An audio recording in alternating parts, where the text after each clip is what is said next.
E a gravação deve estar a começar neste minuto. Bem-vindo, Dante, e bem-vindo a todos a todos os que nos veem e nos ouvem a esta conversa. Este é o primeiro episódio de uma série de conversas onde o Dante e eu, Ana Pina, vamos falar sobre tudo que nos inspira no mundo e que temos a certeza que vai inspirar também quem nos ouve e quem nos segue.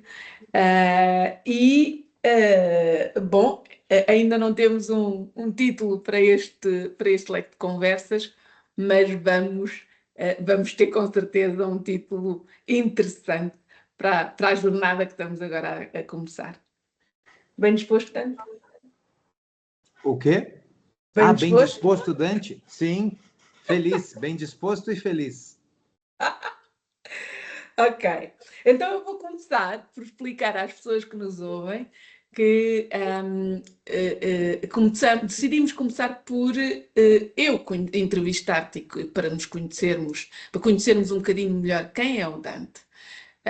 O Dante é muito reconhecido no Brasil e fora, mas há aqui aspectos da vida pessoal que muitos de nós estamos muito curiosos em saber.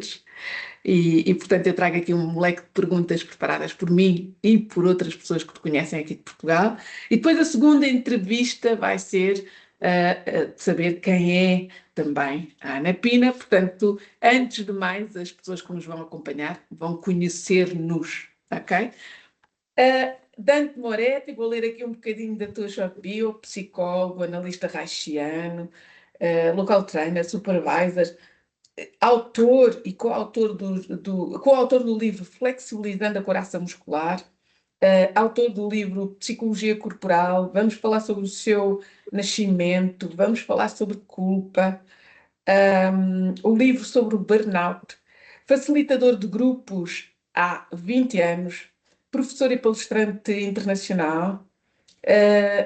Reúne conhecimentos em áreas que pratica muito, e nós vemos no teu Instagram: dança, arte marcial, teatro, performance, contato e improviso. Dante, a minha primeira pergunta para ti é: com tudo isto, que idade é que tu tens? Com tudo isso, o quê? Que idade é que tu tens? Eu faço 49 agora em fevereiro. E 49 em fevereiro, portanto és aquariano, para os que seguem os signos, que não é o teu caso. Não és aquariano, qual é? Não, eu sou de peixes. Ok, peixinhos. Olha, com que idade é que tu começaste a investigar este tema para ter já tanta coisa reunida numa vida? Estes vários temas, principalmente o tema de desenvolvimento pessoal e da psicologia. Eu acho que dá para começar com a minha história. Eu sou Uhum. filho único e eu cresci com o papai e a mamãe brigando bastante, né? Um italiano e uma alemã, né? Descendentes de italianos e descendentes de alemães no sul do Brasil, que mantém aquela cultura de 1850 da Itália e da Alemanha. Então, é um nicho, né, de descendentes daqueles italianos que eram muito pobres na Itália e na Alemanha e migraram para a América do Sul, no caso, e que se criaram em nichos, né, em sociedades só com esses descendentes. E aí eu cresci no meio dessas duas influências culturais, aqui no Brasil, claro, eu sou brasileiro, e penso que essas contradições, essas crises, essas constantes brigas dos papais geraram em mim uma criança bem desconectada, desastrada, desorganizada, sem grounding, descoordenada. Então, eu era aquela criança que na escola eu era o último a ser escolhido para o futebol. Eu era na brincadeira de as meninas pegam os meninos, nenhuma menina vinha me pegar. nas brincadeiras de corrida ou de lutas físicas entre os meninos, eu sempre perdia, apanhava, e para ajudar eu era burro, eu só tirava as piores notas, estava sempre de recuperação. Era bem triste.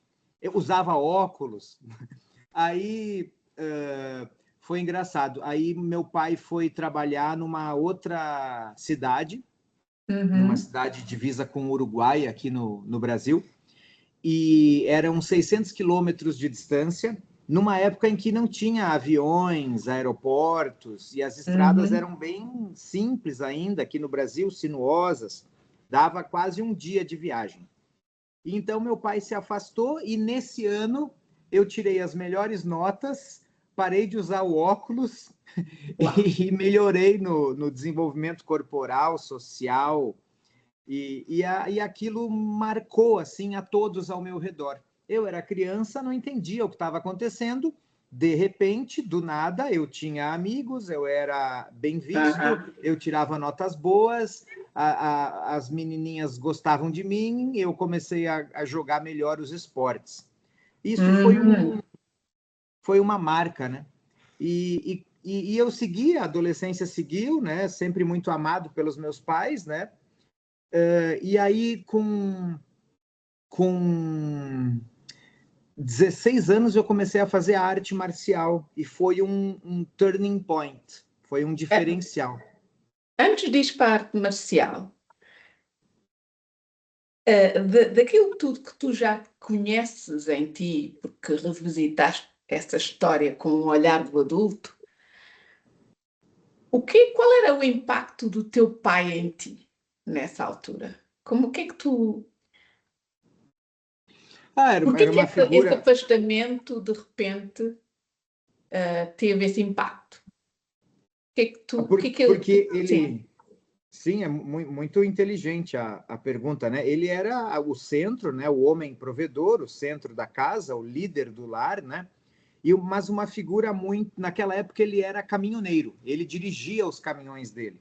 Depois ele evoluiu e teve os motoristas dele, mas naquela época ele era bem bruto, me batia de cinta, eu ficava sem poder ir para a escola, vermelhão na bunda. Então eu tinha muito medo dele, ao mesmo tempo em que ele me amava mais do que tudo na vida dele, eu era o único filho dele. Então, ao mesmo tempo que tinha muito amor e ele se dedicava para a família, toda a libido dele era para a família. Uhum, Ele uhum. parava o caminhão dele às 3 da manhã na estrada, descia a 0 graus, 5 graus, ia lá pegar leite de vaca para o filho dele e para a esposa dele. Então, Uau. assim, tinha uma ambivalência de amor e ódio, né? Uhum. Então, muito agressivo, né? Às vezes violento. Meu pai era o cara que, se ele estava bravo, assim, ele ia ligar a luz, assim, ele afundava o plug, a chavetinha da luz com soco, ele ia fechar a janela assim, de correr, ele quebrava o vidro, ele era muito louco, assim, tinha uns rompantes, né? Nunca bateu na minha mãe, nunca bateu em Sim. mulher, mas ele era bem, assim, explosivo, né? E tinha muita Uau. força, né? Ele era muito Sim. forte, né? Eu tenho umas lembranças, enfim, muitas coisas. Vou cortar. Uhum. Mas Sim. ele era essa figura, então, que me deixava com muito medo e eu tinha que Uhum. agradar meu pai, eu tinha que falar como ele queria, eu tinha que tratar os mais Uhum. velhos com senhoria, eu tinha que ser educado, meu cabelo tinha que ser milimetricamente repartido da esquerda para a direita, eu tinha que usar um certo tipo de roupa, eu tinha que escrever de um certo. Tinha todo um ritual, né? Meu pai era bem Sim. obsessivo, que eu tinha que Uhum. cumprir. E quando meu pai se afastou, aí a minha vida relaxou, eu fiquei só com a minha mãe. E Claro. aí, né, E depois veio o Kung Fu, estavas tu a dizer. Isso foi também uma forma de tu sentiste mais seguro perante, não o teu pai, mas perante aquelas outras crianças que tu tinhas na escola. Porquê o Kung Fu? enfim, aconteceu esse evento, né? Meu pai foi, mas ele voltou. Quando ele voltou, tudo voltou como era. Eu continuei Uhum. desconectado, travado, Uhum. reprimido, castrado, desorientado, perdido, Uhum. né? E aí meu pai foi engraçado que eu corria de kart. Meu pai me colocou Sim. para correr de kart. Ele ganhou mais grana, saiu botou os motoristas para dirigir os caminhões dele e a gente foi correr de kart. E eu disputava o último e o penúltimo lugar, sempre. Era eu e o Yuri Morschbacher. A gente disputava o penúltimo e o último. Um dia quando eu tirava o penúltimo, eu vibrava assim, não fui o último. Era horrível, era o pior. Desajeitado. Assim. Tanto desajeitado. Na altura. Desconectado. Na altura. E aí, depois eu corri de... Bom, mas isso não importa. Aí, quando eu comecei a fazer o Kung Fu, do nada, eu fui lá para a ponta. Eu fui para os primeiros lugares e fui campeão do campeonato daquele ano. Então, assim, o Kung Fu foi um divisor de águas. Foi o meu primeiro gesto espontâneo. Sabe os gestos espontâneos do Winnicott, do bebê? Todos os meus gestos espontâneos foram reprimidos, porque meu pai era bem católico, bem rígido, tinha um ritual a seguir muito rígido, que eu não sabia como agradar aquele pai, porque não tinha como, né, agradar aquele pai, era um superego muito rígido. Então, quando veio o Kung Fu, pela primeira vez, eu era bom em algo, porque eu tinha muita, mas muita raiva reprimida, muita energia, muita libido retesada. Eu fui perder, agora momento polêmico, triste. Eu fui perder a virgindade com 18 anos com uma prostituta. Então, assim, e eu era super bonito, eu era um jovem muito bonito, a mulherada corria tu continuas atrás de mim. Um homem bonito, quer dizer, portanto, de certeza que eras um jovem muito bonito.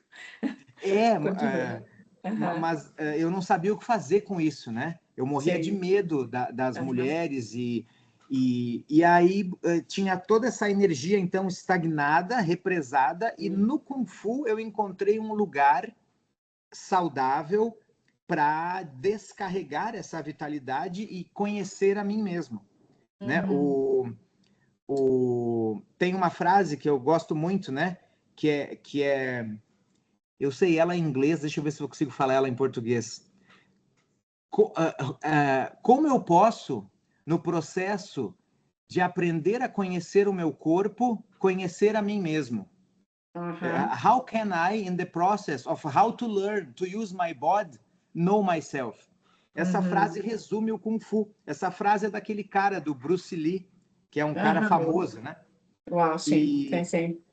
E eu penso que no Kung Fu, sim, no Kung Fu eu conheci a mim mesmo pela primeira vez. E eu senti que eu era bom, e eu fui tricampeão brasileiro, tricampeão gaúcho, e rapidamente eu fui o melhor aluno da academia. E eu descarreguei uma energia represada e eu relaxei. Eu virei um cara mais calmo. E eu fiquei seguro. E como meu pai me batia, né? Eu era muito... Aqui no Brasil a gente fala cagão. Tu entende? Cagão? Medroso, sim, perfeitamente. Cagão. Aqui também usamos esse medroso, cagão, banana, dizemos banana. Nós. Eu era um completo banana. Eu morria de medo dos meninos. E eles sabiam. E me empurravam, me davam um chute na bunda, enfiavam o dedo na minha orelha, baixavam minhas calças. Menino é cruel, né? Escola é como cruel. É que mudou depois do Kung Fu essa presença na escola? O Kung Fu eu comecei com 16, então foi quando acabou a escola. Mas eu aqui no Brasil a gente fala trombava. Eu encontrava esses colegas na cidade. E aí eu era um cara seguro, eu era um cara tranquilo. Eu não precisava bater neles para descontar a raiva do que eles tinham batido em mim, porque eu era um cara seguro. Eu me garantia, eu não tinha mais medo de ser agredido. E isso mudou totalmente, assim. E eu comecei a confiar em mim. Por que o Kung Fu e não outra arte marcial? O que te levou a essa? Foi um acaso. Eu fiz um mês de musculação, né, de ginástica musculação, num ginásio, que no mesmo... Só que a musculação é algo repetitivo, mecânico, sempre igual, era chato. E aí, no mesmo horário da musculação, tinha aula do Kung Fu. Eu fazia todos os dias, então eu assistia ao Kung Fu, eu assistia ao Judô, eu assistia ao Tsurungi Kenpo, eu assistia ao Karatê, E aí o Kung Fu me interessou. E porque era o Uhum. mais plural, era o mais eclético, né? A arte marcial chinesa. Adoro todas as artes marciais, mas a chinesa ela tem uma pluralidade muito maior de movimentos, Uhum. de relações, né? Uhum. Uhum. Então, Deixa-me foi um fazer-te acaso. já agora dizer às pessoas que nos ouvem que eu fui também perguntar a pessoas que te adoram aqui em Portugal fazer algumas questões, porque tu és muito, novamente, muito reconhecido no Brasil, mas aqui em Portugal também e na Europa. Portanto, toda a gente tem uma fantasia qualquer com o Dante, e por isso perguntar agora é uma oportunidade de ter essa resposta, não é? Sobre quem é o Dante. Então, tenho aqui uma pergunta que é da Tânia e que a resposta se calhar está relacionada também aqui com o Kung Tânia Fu. Damião? Sim, Adoro ela, sou fã dela. e ela também te adora. Que legal. E dizer-te que, pergunta ela, nos momentos mais tristes e sombrios, por onde navegam os teus pensamentos padrão? E quais são as tuas sensações corporais? E também pergunta: o que é que tu fazes para subir a escada do sistema do SNA, o sistema nervoso, para encontrares um lugar de relaxamento e segurança? O Kung Fu relaciona-se um bocadinho com isso? Tudo a ver. Conta-nos. Os meus, né, as minhas sombras, né, os meus maiores medos e Aham. vem da solidão, é o Uhum. medo de ficar sozinho, de não ter relações afetivas saudáveis, de não Uhum. ter amigos para poder falar da Uhum. vida, compartilhar as minhas viagens. E seria também agora perder a saúde, a vitalidade, envelhecer sozinho e por exemplo, também vou lançar o meu primeiro livro inteiramente meu, contrato assinado, já está indo para a Uau. gráfica, capa escolhida. É claro que teve um monte de cortes, né? Ele não é assim, aquele livro que eu escrevi, ele é o livro que eu escrevi editado, porque tem toda uma questão Aham. mercadológica, blá, blá, blá. Valeu aí, editora. Mas, Uau. por exemplo, que ninguém goste, ou que falem mal, ou que eu seja muito Aham. inadequado e dê Uhum. muitas bolas fora e seja assim rejeitado e Uhum. destruído. Enfim, a solidão, a falta de vitalidade e o estar desconectado do mundo, não ter olhos para entender a Uhum. evolução da cultura, do estilo de vida e da maneira como o ser humano funciona.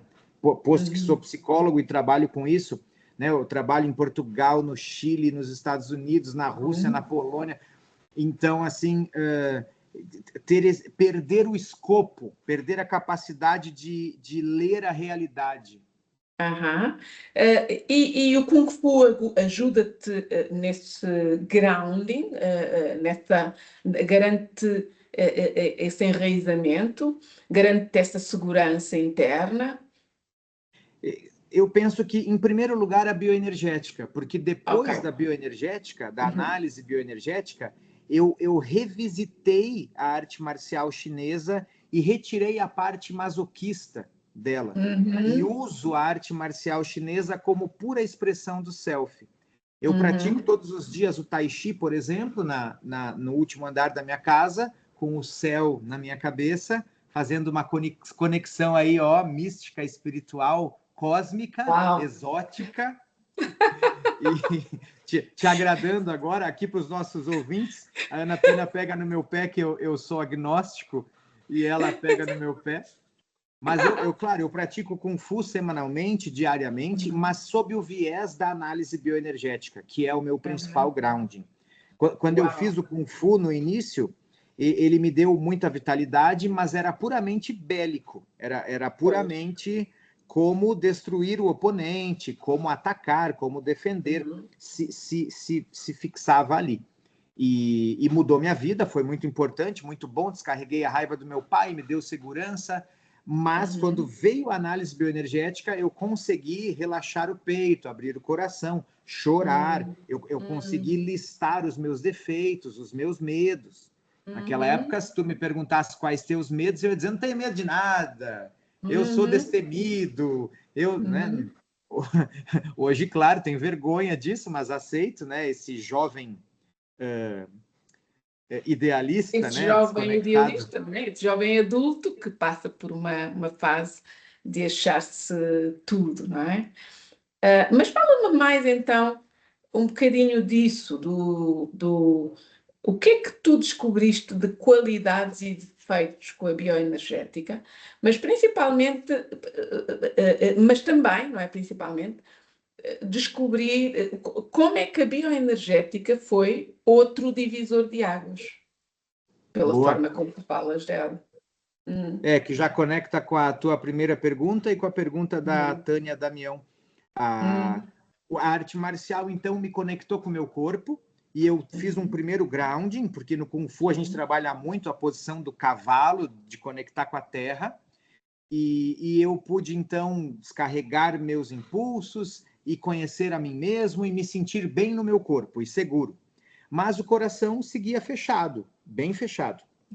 Com a análise bioenergética, eu aprendi a chorar, eu aprendi a derreter, a relaxar, eu aprendi a dizer não sei, eu aprendi a dizer tô perdido, eu aprendi a dizer tenho medo, morro de medo, eu aprendi a dizer socorro. Então, Vulnerabilidade. boa, perfeito. Tu sintetizou numa palavra. Eu consegui olhar para as vulnerabilidades e ver que eu morro de medo, que eu tremo, que eu tenho um colapso com as vulnerabilidades e eu odeio ser vulnerável e que eu sou vulnerável, como todo mundo é. E então a análise bioenergética ela trouxe esse trabalho de aceitar o humano, o falível, o precário, o provisório, que a arte marcial, por um lado, até negava isso. Na arte marcial, a gente tinha que ser perfeito, o movimento tinha que ser quase que inumano. E aí, com a análise bioenergética, eu consegui, então, aceitar o humano. E aí completou-se um ciclo. A arte marcial foi uma grande fonte de vitalidade, e aí a análise bioenergética veio para aceitar esse humano que surgiu.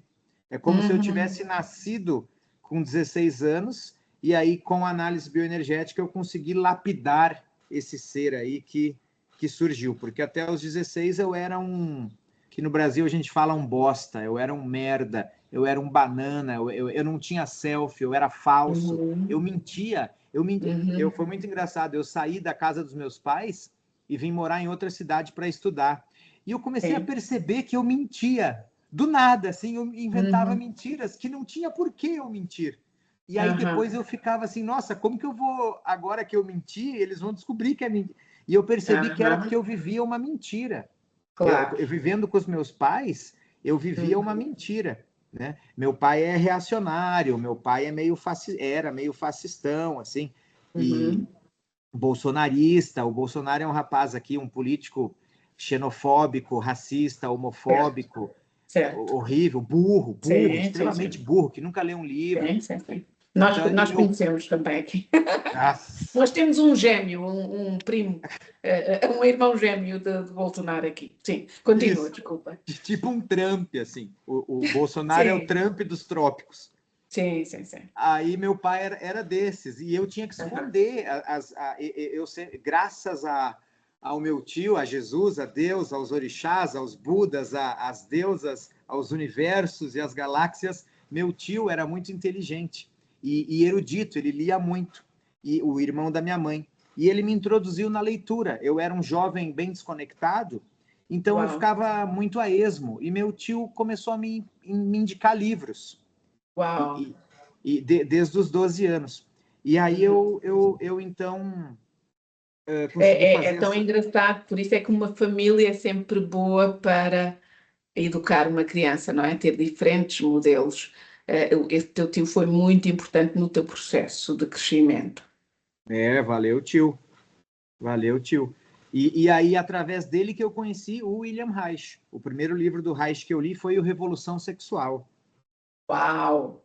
E aí eu conheci o Reich, conheci a obra do Reich aqui no Brasil, e assim que eu vim aqui para São Paulo, eu comecei eu fiz a minha primeira terapia, que foi em grupo, que foi uma terapia corporal com uma pessoa daqui que foi um ótimo terapeuta, o Roberto Freire. Eu fiz o processo da somaterapia, ele junta bioenergética, antipsiquiatria, Reich, Lowen, Gestalt, ele fez uma junção e criou uma metodologia de 1 ano e meio de terapia. Então, veio o Kung Fu na minha vida, veio a psicoterapia corporal, primeiro através do Roberto Freire e desse grupo muito intenso, e eu pude perceber que eu vivia no falso self, e eu pude devagarzinho começar a fortalecer, então, o verdadeiro self, e junto com o verdadeiro self veio os medos, as fraquezas e as raivas e as percepções das imperfeições. E aí chegamos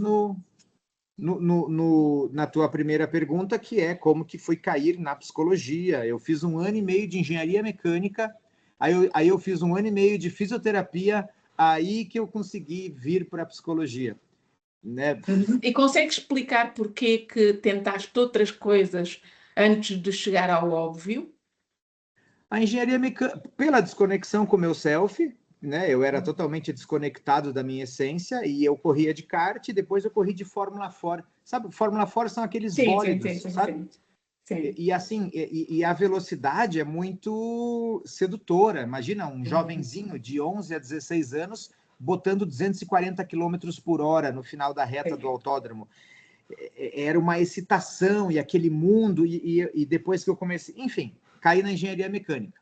Aí eu vi que não tinha nada a ver comigo, e aí eu fui para a fisioterapia, porque eu sempre gostei da biologia, da fisiologia, adorei o Guyton, a cinesiologia, adorei. Só que é muito biologizante, era só biologia.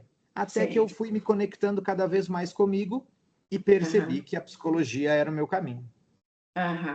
Então, e a psicologia é o primeiro curso que fazes e só depois é que fazes a bioenergética.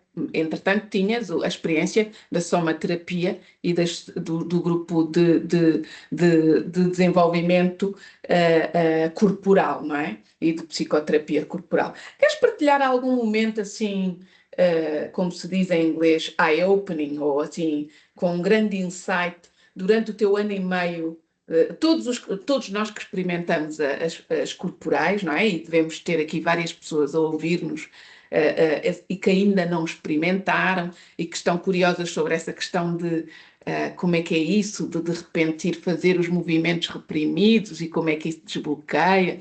Como é que é isso? Como é que o corpo tem tanta informação, não é? Diz Reich que o corpo é o único que conta a verdade.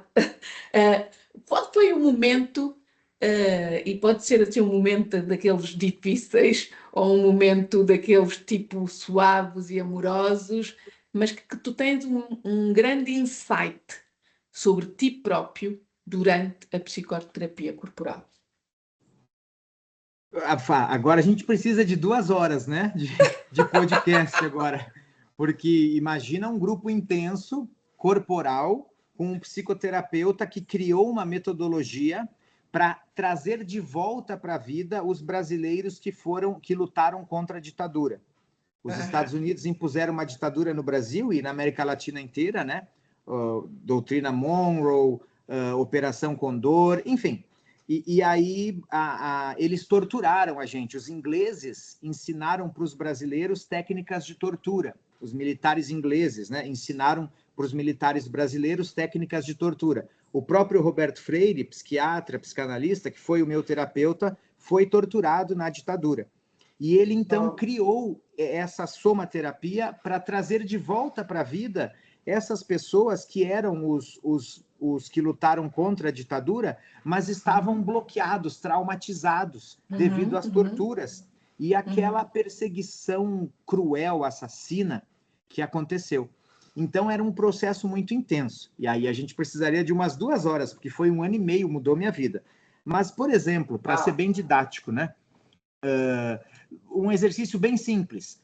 Agora, caminhem todos pela sala, olhem uns para os outros, decidam quais as pessoas que mais interessam vocês pela curiosidade natural e quando eu der o sinal, abordem essas pessoas e as convidem para fazer uma dupla. Eu não conseguia abordar a pessoa que mais me interessava. Eu ia em outra que não tinha despertado meu interesse. E aí, Uau! claro, depois eles perguntavam, você foi na pessoa que mais te interessava? E eu comecei a perceber que eu nunca ia. Eu ia sempre em outros. E aí eu comecei a perceber, como eu fui um jovem bonitão. Eu tinha cabelo bem loiro e comprido, até a bunda aqui. E eu fazia Kung Fu, eu era muscularmente forte. As mulheres chegavam em mim. Aí eu deixava as meninas me escolherem, deixava que a mais bonita, assim, que eu, dentre as que me eu escolhia, dentre as que me escolheram, eu escolhi a mais bonita e eu pensava que eu tinha escolhido, mas eu percebi que não, eu nunca escolhia. Eu sempre era escolhido, porque eu tinha Uau! bloqueios de expressar o meu desejo. Eu tinha vergonha, eu morria de medo de escolher e ser rejeitado, como eu fui na infância inteira. E esse foi um insight que eu lembro muito claramente. E assim eu fico aqui falando de vários. E Quer nesse mais? insight, porque uma coisa é tomarmos consciência e depois outra completamente diferente é de repente a termos um movimento diferente, não é? Eventualmente fizeste alguns movimentos contrafóbicos, porque havia uma fobia de ir direito à pessoa escolhida. Quando é que tu reparaste na tua vida que essa consciência passou a ser uma prática? Eu penso que dentro do próprio processo terapêutico, né, eu já fui, porque agora fazendo propaganda da psicoterapia corporal em grupo, eu trabalho há mais de 20 anos com psicoterapia corporal de grupo. Porque, como eu estou te falando agora, foi a minha primeira psicoterapia e eu senti na minha pele o quão terapêutica, o quão potente ela é. No próprio processo de psicoterapia grupal, eu comecei a me expressar mais. Então, sempre é claro que no final das práticas, a gente fazia a leitura. E na leitura eu comecei a ter esses insights. E aí, nos próximos grupos, nos próximos encontros, eu comecei a me expressar um pouquinho mais, um pouquinho Uhum, mais, um pouquinho mais. E claro, eu uhum, comecei a sentir segurança no grupo. Eu vi que eu era uhum, aceito, eu vi que as pessoas eram acolhedoras, o grupo ele começa a sair do estado de agrupamento e entrar no estado de fusão. Vira um uhum, útero quente, as pessoas são acolhedoras. A figura do terapeuta é uma figura também acolhedora. Os coterapeutas estão ali. Tudo uhum. contribuiu para que eu fosse devagarzinho me abrindo cada vez mais, sessão por sessão, na prática. Né? O Sim. William Reich fala, Deixa-me só, já que estamos no grupo e há estas questões, muitas vezes até entre psicoterapeutas, entre as sessões individuais, a importância do individual, mas depois a riqueza do grupo. Fala-nos um bocadinho sobre isto, sobre aquilo que o grupo traz e que é uma impossibilidade nas sessões individuais. E nós todos temos opiniões sobre isso, mas a tua é muito importante, dado a experiência que tens com os grupos. na individual, eu adoro individual, faço até hoje, Uhum, né, psicoterapia individual, uhum, mas ali está paciente e terapeuta. O terapeuta num lugar de suposto saber, de poder, sentadinho, analisando, interpretando, né, e o paciente falando, ou se movendo e fazendo exercícios.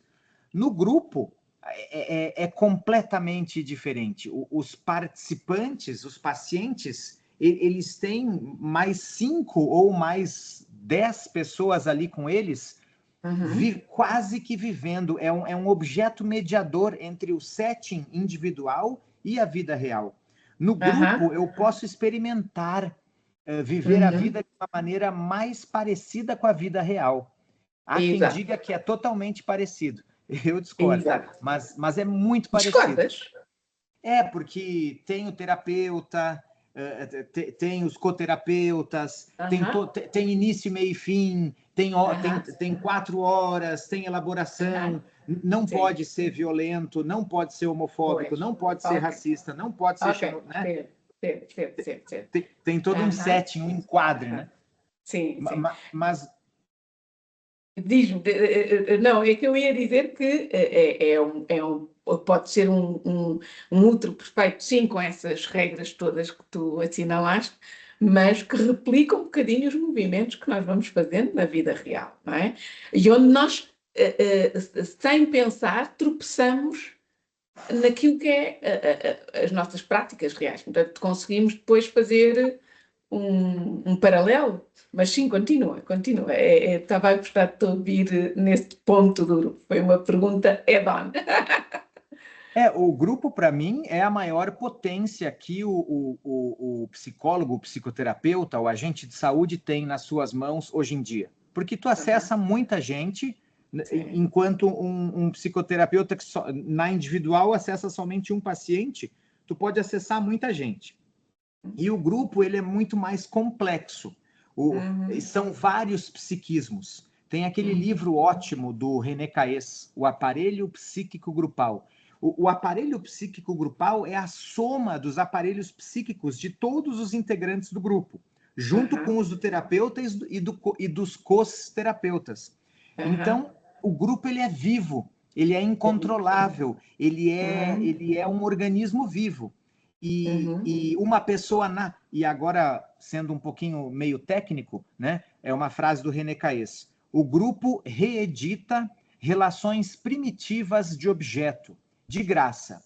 Só por estar em grupo, uau, uhum, gratuitamente, a gente já começa a projetar. Aquele ali é meu irmão mau, aquele ali é meu irmão bom, aquele ali é minha mamãe má, aquela ali é minha mamãe boa, aquele ali é meu rival, aquele ali é meu parceiro, meu amigo, aquele ali eu não gosto, aquele ali eu gosto, nele eu projeto meus impulsos negativos, aquele ali é do tesão, do erotismo, e eu quero, aquele ali já é do nojo, e eu não quero ser que nem ele. Então, só por estar em grupo e interagir em grupo, naturalmente, relações primitivas de objetos surgem, porque a gente nasce em grupo, cresce em grupo, se desenvolve em grupo, se fortalece em grupo, se organiza em grupo, nós somos uma espécie grupal. O aparelho uhum. psíquico só se desenvolve em grupo. Sim. Né? Aí Então tem. é quase que adaptando a frase de traumatizamos em relação e curamos em relação, traumatizamos em grupo e curamos em grupo, potencialmente, quando estamos a fazer essa somaterapia. Olha, deixa-me fazer aqui algumas outras questões que me chegaram. Ah, que toca um bocadinho, uma delas já respondeste, que é qual é a tua cena temida. Já respondeste aqui um bocadinho a perda de vitalidade, a rejeição, a solidão. ah, ah, ah, e aqui outro tema que eu gostaria que falasses. Existe algum tema que não aceitarias trabalhar em terapia, trazido por alguém e porquê? E a pergunta é do Sérgio. E eu acrescento aqui, trazido por alguém, teu cliente, ou tu como cliente, um tema que ainda não tiveste coragem de trabalhar em terapia, da tua. O Sérgio, que legal, o Sérgio, muito inteligente, muito sagaz. Uma vez eu atendi um rapaz que Uhum. tinha assassinado a mulher a facadas e ninguém atendia ele, todo mundo se recusava.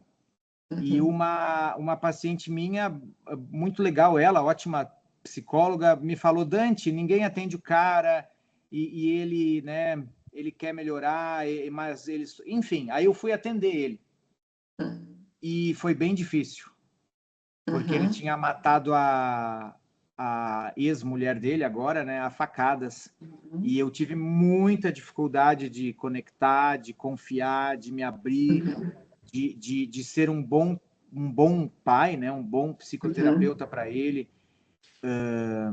Embora ele fez progressos, mas de repente ele desistiu. Eu não sei até onde não foi a minha contra-transferência, porque dentro de mim é algo inaceitável, é algo abominável, é algo inumano, é algo... enfim, aí vem os meus preconceitos, né? Eu entendo e eu sei que enquanto profissional eu tenho que entender, pelo código de ética, inclusive, eu tenho que acolher, mas foi um caso que eu, até hoje, às vezes, eu ainda me lembro, sabe? Desse caso e do quão Já foi há muitos desconfortável. anos? Ou é Sim, recente? foi há uns 5 anos, eu acho. Achas que neste momento estarias noutro lugar para esse tipo de atendimentos? Ou não? Não sei, eu torço para que isso não aconteça nunca mais. Porque os nossos Pedofilia limites também é uma vão coisa que eu tenho mudando. dificuldade, o paciente pedófilo eu também tenho dificuldade. Quando o cara é muito preconceituoso, muito homofóbico, eu tenho dificuldade. Ele começa com qualquer, sabe? Me dá uma quando ele é muito também aqui no Brasil tem um povo agora muito fanático religioso, virou uma onda assim, são os evangélicos, os crentes. E eu tenho vários pacientes evangélicos que são show de bola, mas tem uns que são preconceituosos. Aí eu tenho dificuldade, assim, eu vejo que eu começo a contra-transferir negativamente, saio do meu papel de bom pai e boa mãe e vou, assim, de uma maneira, claro, educada, polida, de uma maneira dentro do viés da psicologia, tentando sempre fazer, mas eu me perco e acabo fazendo perguntas para desmascarar certas hipocrisias que me machuca, sei lá, eu acho que é por aí, esses casos. Ok, muito interessante. E assuntos Muito que eu não interessante. levo para minha terapia, Uhum. eu acho que teve umas sessões que meu terapeuta não estava muito bem, que eu senti que ele não estava muito conectado comigo, com a vida dele, sei lá, eu achei que ele estava meio assim away, meio desconectado. E aí eu comecei a pensar, será que ele não gosta de mim? Será que eu sou um paciente chato? Será que as minhas reclamações estão enchendo o saco dele? E eu fiquei com isso para mim, assim. E não falei para ele. Fiquei quieto. Eu falei, não, eu vou segurar. Aí eu pensei em parar a terapia, né? Ele não é um bom papai, né? Eu pensei Aham. em parar. Eu falei, será que eu paro? Mas com quem que eu vou fazer agora a terapia? Eu gostava tanto dele. Mas daí mudou. Aí eu acho que ele estava realmente com alguns problemas. Aí as próximas sessões fluíram. E aí E tu eu nunca não, abordaste isso com ele? Essa nunca falei sensação? para ele isso. Não? Que eu achei Ok. que se ele não gostava de mim, Aham. e se eu estava enchendo o saco dele, nunca falei isso para ele. E tu, de quando em quando sentes que há um cliente teu que pode parar ou que pode ir para outro terapeuta, regressas a esse lugar de que será que eu estou conectado com o cliente ou será que o cliente acha que eu não gosto dele? Fazes esse paralelo ou é diferente? Ou consegues manter. Um, Cada caso é um caso. Tinha uma paciente que eu não gostava dela, e aí ela quis parar, eu dei graças a Deus. E acolhi super ela. Falei, tá certo, é isso aí. Quando a gente tem que seguir os nossos instintos, as portas estão sempre abertas, mas é mentira, eu não gostava dela. Teve outra que eu gostava muito dela, mas ela entrou numa transferência negativa comigo que eu não entendi até hoje. E a Aham. sessão de fechamento foi ruim, eu não estava calmo e ela queria um fechamento que eu falei, olha, né, tu tá em transferência negativa, fechada, tudo que eu falar não entra, então nem tenho vontade de te dar feedback sobre o processo. Foi uma briga, ela bateu a porta, saiu batendo a porta. Já teve outros que eu me senti rejeitado assim, mas entendi e concordei com eles, porque adoro eles até hoje, e conversei com eles, nossa, estou me sentindo rejeitado, fiquei triste que tu vai embora, gostava tanto das nossas sessões, mas é isso aí, tá certo, segue teu caminho. Cada caso é um Uhum. caso, né? Aham. Eu Olha, penso que e Qual é a tua qualidade hoje, depois de tanto trabalho bioenergético, somaterapia e não sei o quê, que áreas de ti é que tu gostas muito como pessoa humana e como terapeuta e como psicoterapeuta? Eu não entendi a primeira frase. Que o quê que eu gosto Que muito? áreas é que tu gostas muito em ti, que tu reconheces hoje que já és um homem, já não és o mesmo adolescente banana que eras aos 15, hoje tu vês qualidades em ti. Quais são as qualidades que Boa. tu reconheces? Eu penso, para ser bem didático, né, para não fazer uma resposta muito prolixa, eu penso em duas, que é motivar, que é convidar para a vida com amor. O amor do homem, que os Uhum, homens, infelizmente, eles não se permitem, né, o expressar o amor, né? E aí, quando o paciente sente o amor do homem, a aceitação do homem, junto com uma motivação, com um estímulo, junto uhum, com a valorização das qualidades do paciente, eu acho que aí tem um poder. Porque uhum, é raro o homem afetivo, o homem que chora, que se emociona e se expressa ali com o paciente. Então, eu uhum, penso que esse lugar do homem que tem afeto, mas que motiva. Eu não sou aquele cara que fica em silêncio ouvindo e respeita uhum. totalmente o ritmo do paciente. Não, eu vou sempre estimulando, sempre fazendo perguntas que levam o paciente a caminhar, a se mover, Sim, muito e, bem. e sempre Eh, eh, com e, aceitação. sim, e essas são as qualidades como psicoterapeuta e como homem, como ser humano. Quais são as tuas qualidades que estão relacionadas também com estas, mas que podes acrescentar outras?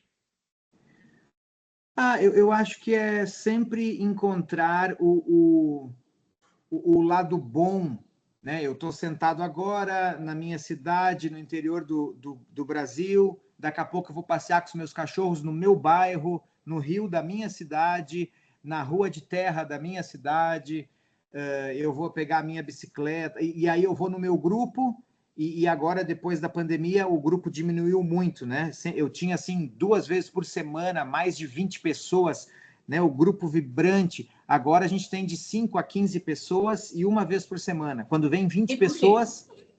Hã? Porquê? Tens alguma explicação para isso? É um assunto bem complexo também, mas tem a ver com a pandemia, com a dificuldade, né, do ser humano de viver em grupo, de ter relações sociais, né? Tá todo mundo com uma crise de solidão, blá blá blá. Então, Uhum, eu acho que assim é a capacidade de curtir, de gozar com o que eu tenho.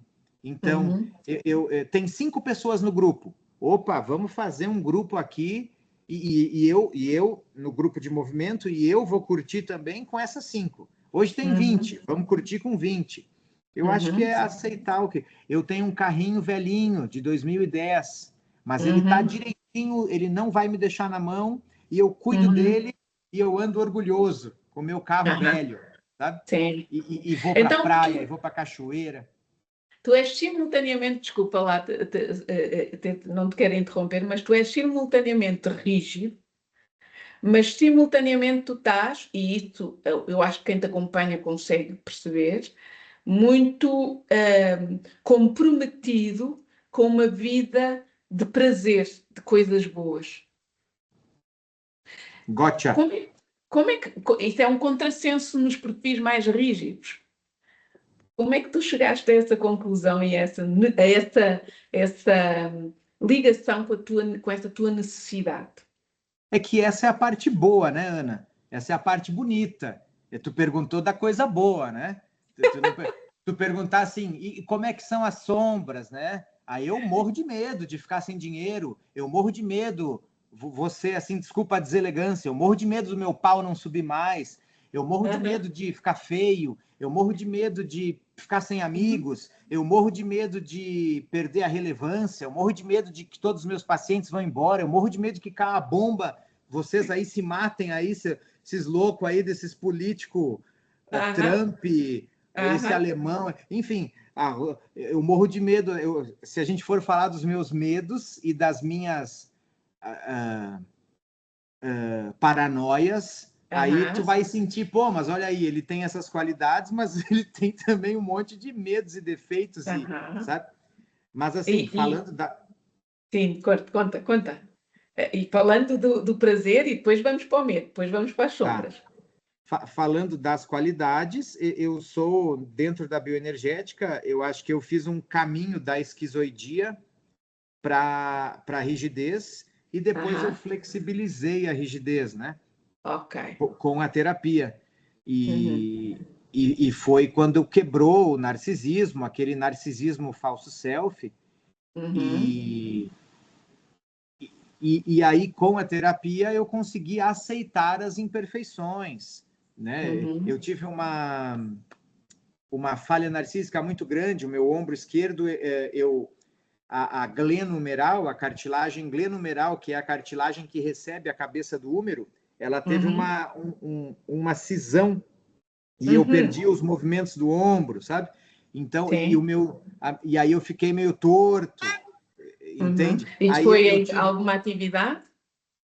de tanto fazer um kung fu muito Sim, forte, sim, tanto sim, sim. teve um desgaste articular, era Ok, só luta, era só soco com toda a ok. força, porrada, né?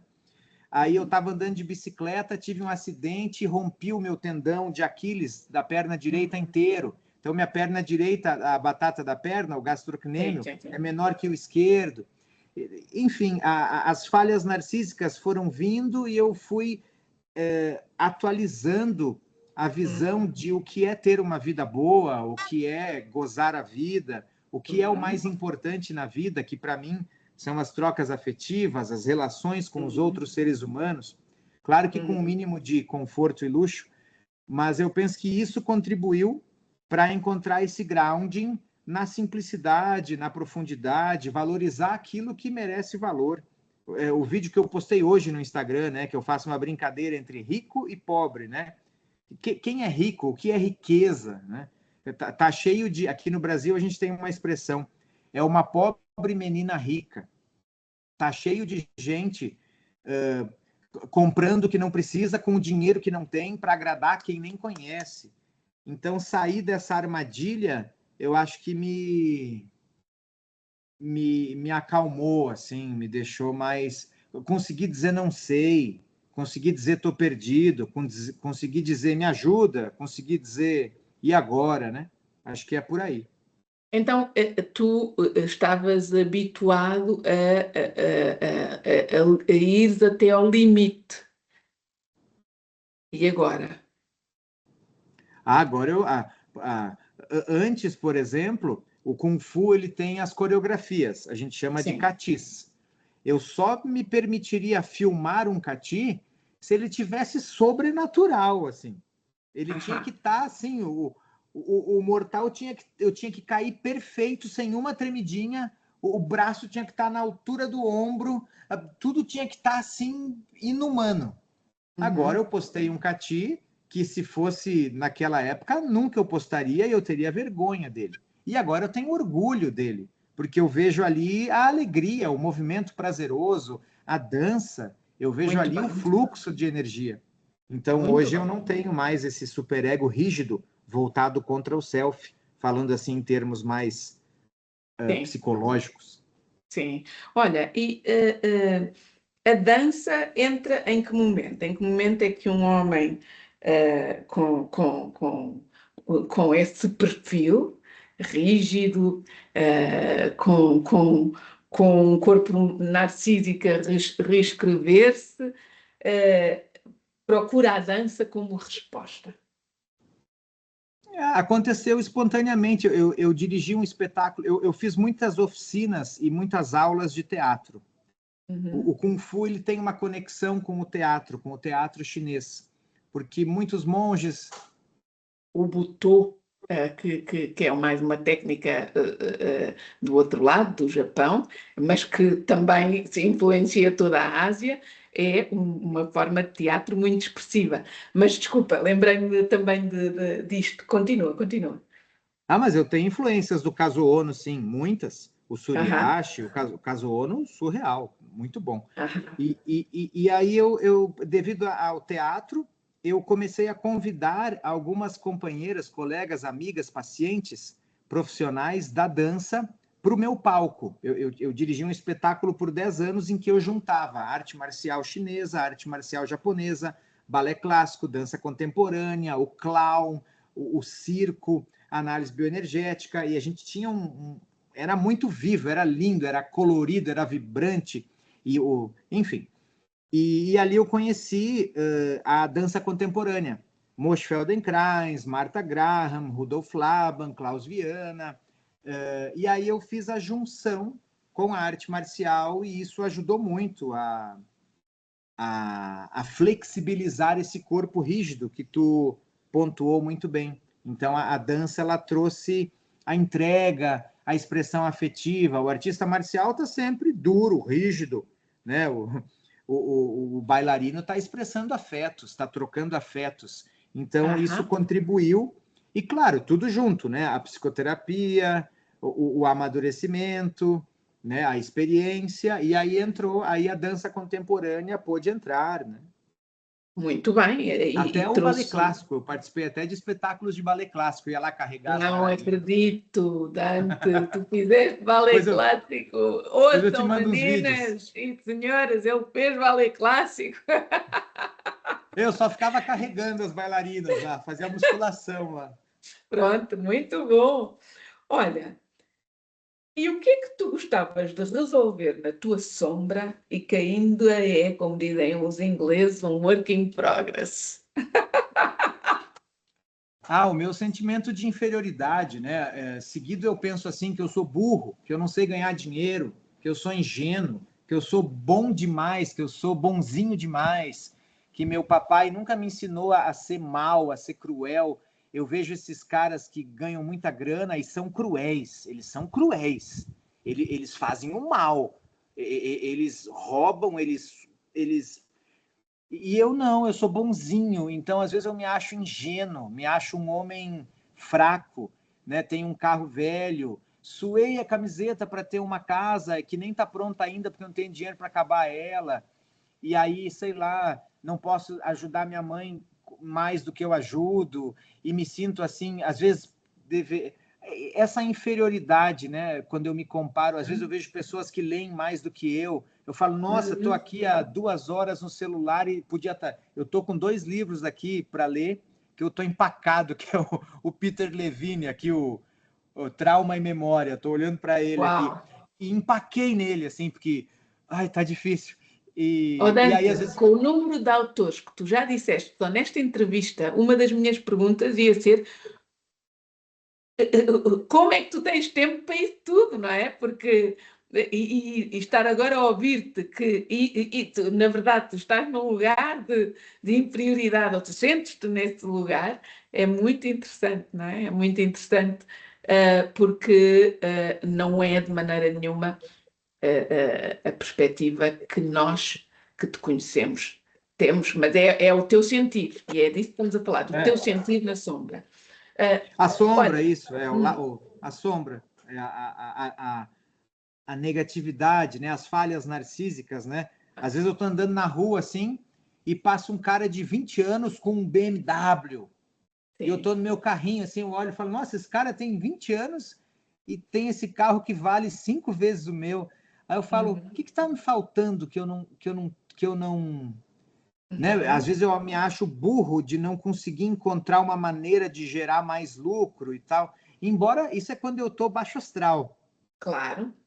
Porque quando tu estás alto astral, tu consegues perceber que é uma escolha de não fazer como esses outros, que se calhar estão a fazer coisas que tu não farias para ter esse resultado, para ter esse perdem a saúde, estão dormem à base de remédio, transam à base de remédio, comem à base de remédio, acordam à base de remédio. Exato.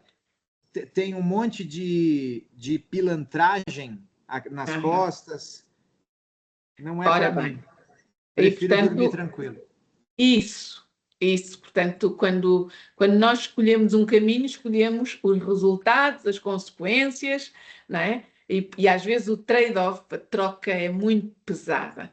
portanto, o teu carrinho velho todo bem cuidado, a tua casa que vai ser terminada, a tua paz, o teu movimento de tais chinas estrelas aí na parte superior do prédio é impagável, não é? Então é por aí, Dante, é por aí.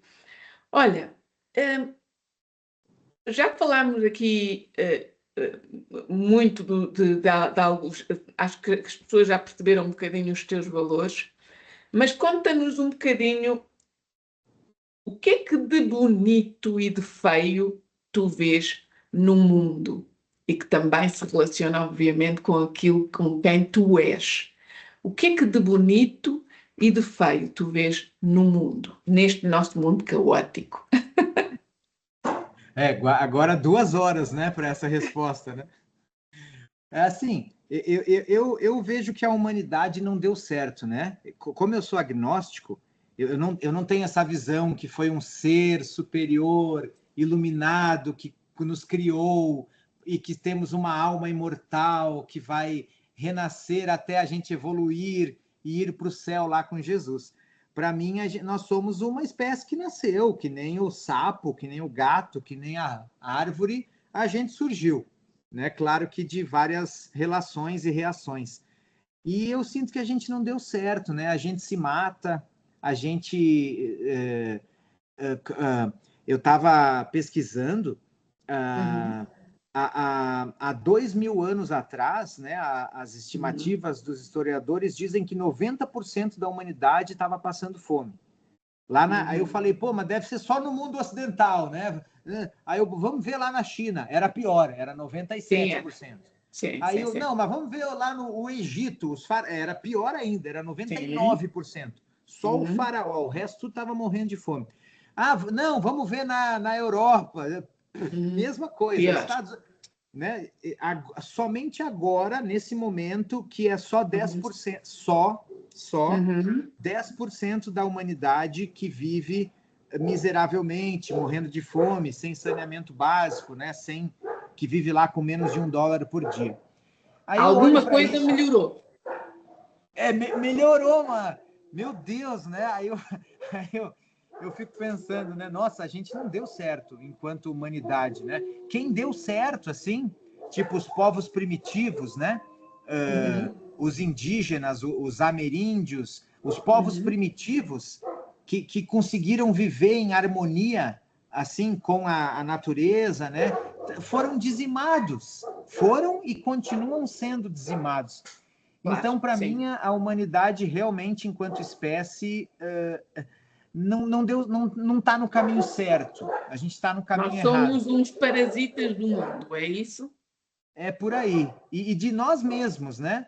Uhum, Parasita, quem viraliza, quem tem poder, quem tem potência, quem manda, quem dá as cartas, são os mais perversos, os mais doentes, os mais vis, os mais violentos. Olha uhum. o país que manda no mundo. O país que Sim. mais invadiu, que mais matou, Uhum. que mais polui, que mais dá golpe, que solta bomba, que invade, que então, E tem um assim, líder que tem a idade mental de uma criança de 5 anos, de uma criança muito narcísica. Portanto, aquilo é claramente uma patologia. Mas conta-me, quem tem um líder que é xenofóbico, sim. pedófilo, que é racista, Uhum, meu Deus, homofóbico, meu Deus. uhum. Então, essa é a parte ruim, né? E a parte boa é que existe, tem uma música do Caetano. Tu viu aquele filme La Belle et Verte? A Bela Verde, Ainda um não, filme ainda francês? não. É lindo, é lindo. Ele resume meu argumento. E tem aquela música do Caetano, o Caetano Veloso, conhece? Sim, claro. Eu não espero pelo dia em que todos os homens concordem. Apenas Aham. sei de diversas harmonias possíveis sem juízo final. E tem gente que consegue dançar no meio dessa loucura. Né? Como é que tu Eu, danças aqui, no meio desta loucura? eu tento fazer isso. Hoje a nossa conversa foi uma dança. Eu gosto de ti, eu adorei as tuas Uhum. perguntas. Eu sinto que a gente está compartilhando a loucura, é, Tem aquela sim. frase, né, do Hermann Hesse, não creio ser um homem que saiba, tenho sido sempre um homem que busca, mas agora Aham. já não busco mais nas estrelas e nos livros. Começo a ouvir os ensinamentos que meu sangue murmura em mim.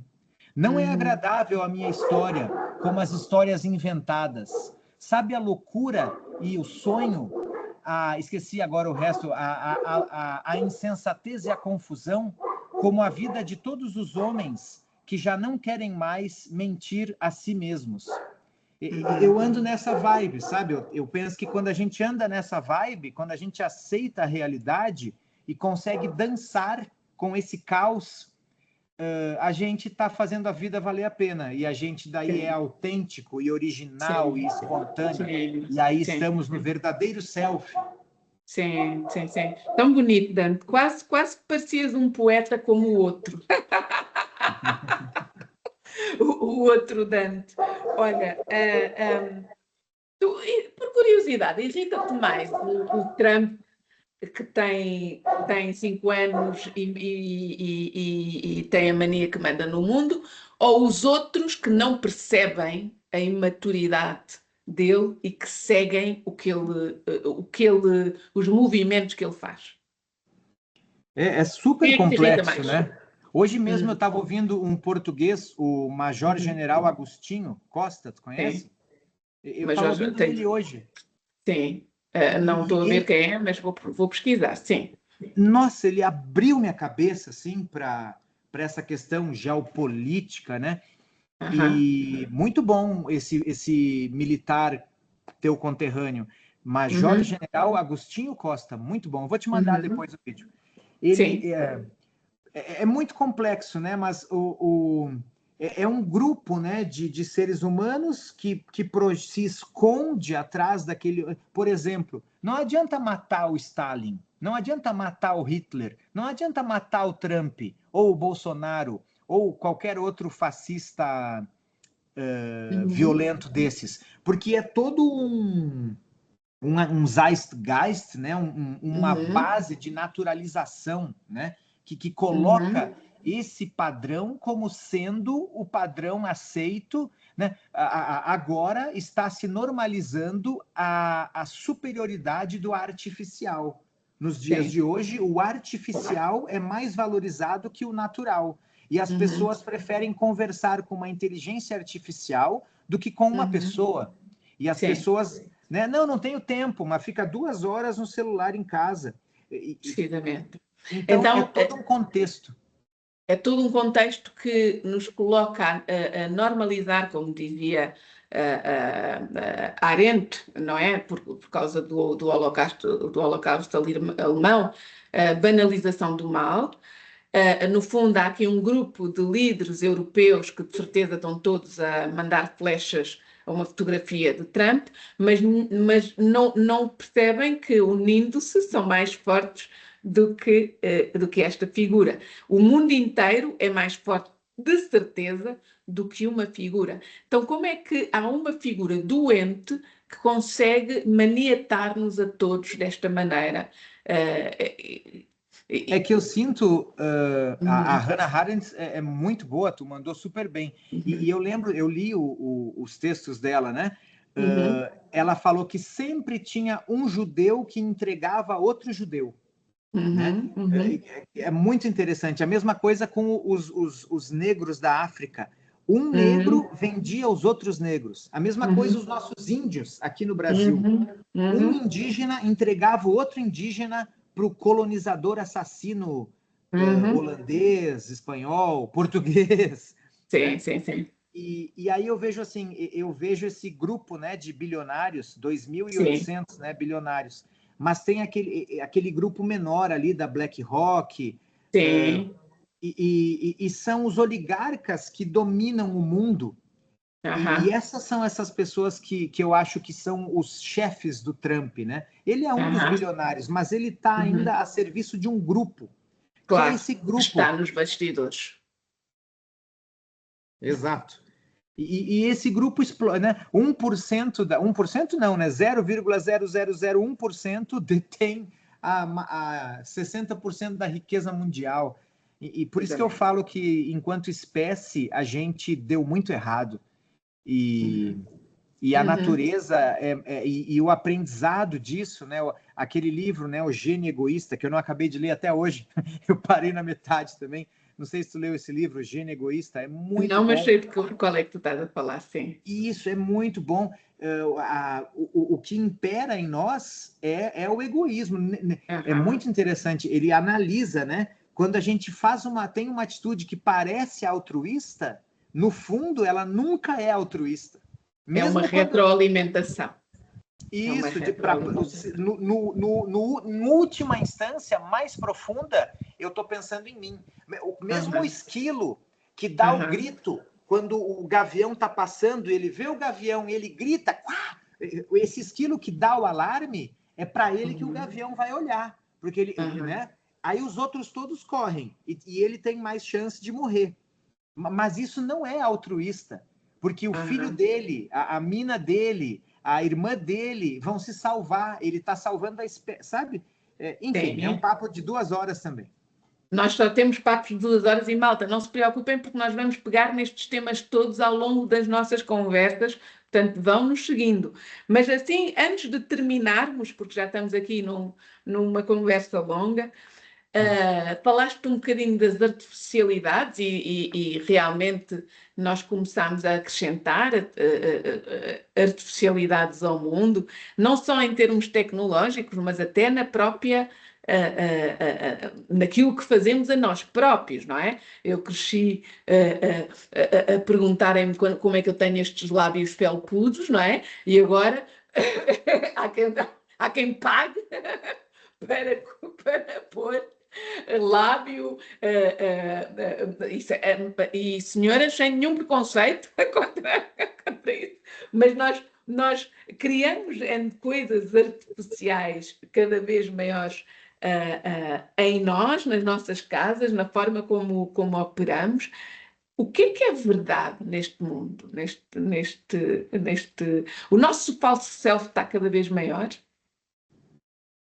Eu vejo assim, estamos cada vez mais desconectados da nossa natureza. Quer dizer, não, desculpa. Mas não tens que pedir desculpas, porque eu acho que eu vou nessa vibe também. Eu vou nessa vibe, mas eu estou vendo que cada vez mais a natureza da nossa espécie é o falso self. E só pequenas pessoas conseguem expressar o self e uma natureza equilibrada e saudável. Então, isso eu estou pensando exatamente agora. Até onde a natureza do ser humano não é ladina enquanto espécie. E pouquíssimos da espécie que são os conectados, que são esses os desviantes. Giordano Bruno foi queimado na fogueira. Enfim, as bruxas e todos os revolucionários, Martin Luther King morreu, todos os revolucionários as fogueiras são diferentes, mas todos têm uma fogueira. A questão é, então, qual é a nossa esperança, Dante? Se nós estamos cada vez mais experts em psicologia, em desenvolvimento pessoal, as psicoterapias corporais, felizmente, começam a ser cada vez mais consideradas, até pela medicina, que antes ficava numa caixinha mais cognitiva. Eu, recentemente, quando fui a um médico de família, de medicina familiar, tenho a pergunta que ele me faz, que não é comum no médico, que é o que é que o teu corpo sentiu e o que é que tu achas que o teu corpo está a dizer. Eu fiquei esbugalhada a olhar para ele. Uau! A medicina está a incluir uma série de coisas que não eram comuns. Então, se nós estamos cada vez com mais apetência para isso, porquê que há tanta artificialidade que ainda assim nos esmaga? Qual é o paradoxo aqui? Para mim, eu vejo assim, existe um pequeno grupo de pessoas que está se conectando, mas a maioria não, e esse grupo de bilionários, por exemplo, para mim, na minha visão, daqui a 10 anos, 90% da psicoterapia no mundo vai ser por IA, e 10% vai ser com psicoterapeuta. porque isso vai ser normalizado, isso já começou a acontecer. Então a tua visão é péssima. Para a humanidade como um todo, não para mim, não Claro. para algumas pessoas que têm o luxo, o requinte de olhar para dentro e de saber dos seus defeitos e de saber da impotência e de ter uma noção da realidade que é cruel e é insuportável, né? Claro. Eu pego o Instagram, eu vejo o que está acontecendo em Gaza, eu vejo o ICI lá nos Estados Unidos, aquilo é a Gestapo. Aquilo é Gestapo. É Gestapo, Quando a gente olha para a humanidade, né, a realidade ela é um soco na nossa cara.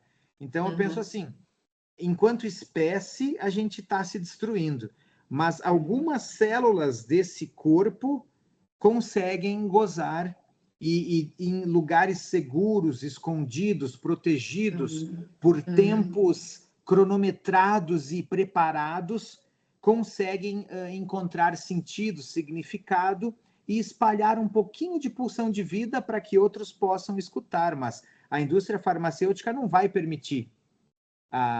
Se a gente parar para estudar quando se deu o boom das psicoterapias corporais e psicoterapia como um todo, na década de 60 e 70, a indústria farmacêutica se organizou para mudar o jargão e para botar no lugar do médico a saúde mental.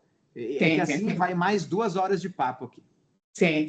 Malta, não se preocupem que nós vamos regressar a todos estes temas na conversa que vamos ter ao longo do ano sobre todos estes temas. Está ótimo. Olha, vou-te fazer só 2 últimas perguntas para terminar, e que são 2, podes escolher a ordem, mas lance-te já as 2. Uma, qual é o teu Deus? Já que, malta, eu sou a espiritual aqui do pedaço, ele é... ele acredita no que vê.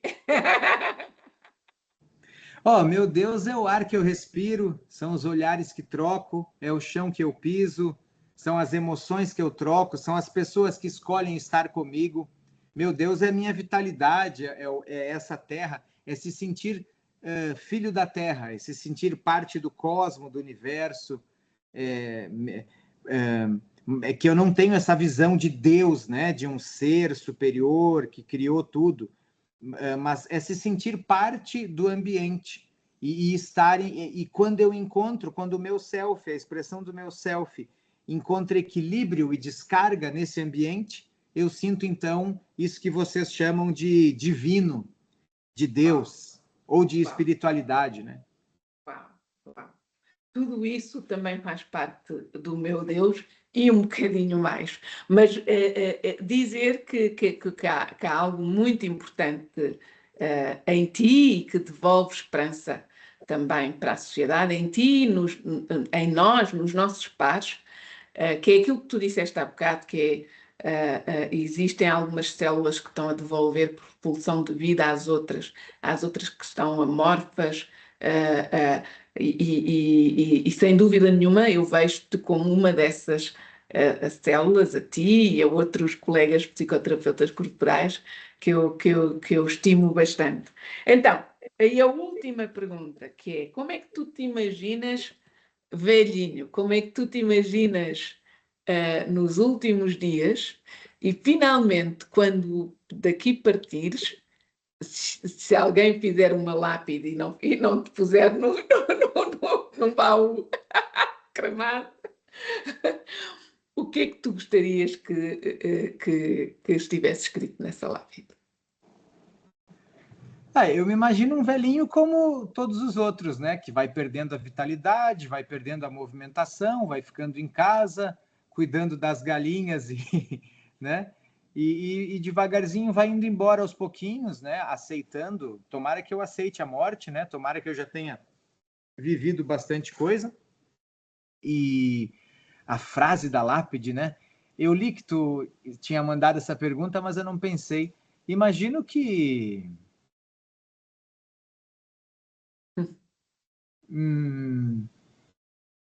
não sei, sei lá,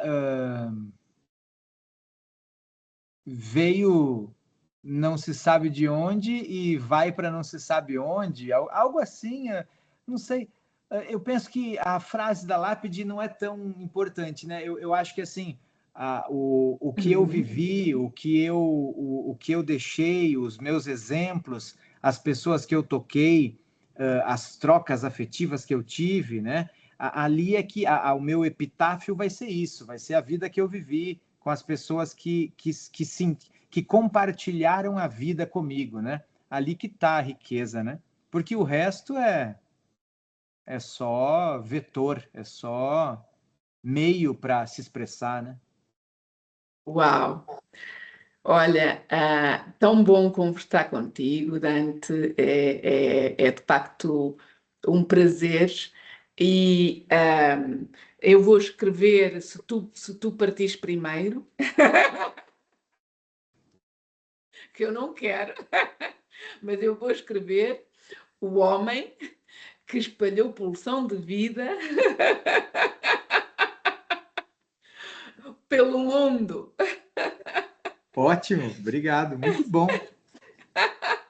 Ó, e na próxima a gente vai entrevistar a Ana Pina. E já mandem as perguntas que vocês têm para a Ana Pina para mim, hein, pessoal? Que aí vocês me ajudam. Oh, dizer a toda a gente que esta é a primeira de muitas conversas. Vamos, na próxima sessão, sim, serei eu a entrevistada pelo Dante, e a partir daqui vamos falar de todos esses temas, da inteligência artificial, das guerras no mundo, do egoísmo do homem, desse tal gene egoísta, da banalização do mal, mas também de coisas prazerosas como o amor, os vínculos, o que é isso do amor, porque é que nos vinculamos com tanta dificuldade hoje em dia, como é que podemos fazer todos nós para sairmos da nossa rigidez, da nossa coraça, da nossa defesa. E tudo isto, portanto, vão-nos acompanhando e vão enviando perguntas. Tem o Instagram do Dante, o da Ana Pina, onde podem sugerir questões que queiram ver respondidas e nós teremos muito gosto nisso. Quem quiser também pode dar um título a esta conversa. Estamos aqui neste brainstorming. O que é que vamos chamar às nossas conversas? Portanto, quem quiser, lance ideias. Dante, foi um gosto. És maravilhoso. Foi ótimo conhecer-te um bocadinho melhor hoje. Obrigada. Prazer foi meu, tu é uma ótima entrevistadora. Até breve, pessoal. Valeu, pessoal. Valeu, Ana. Vou agora deixar de. Deu, tu parou de gravar já? Já está.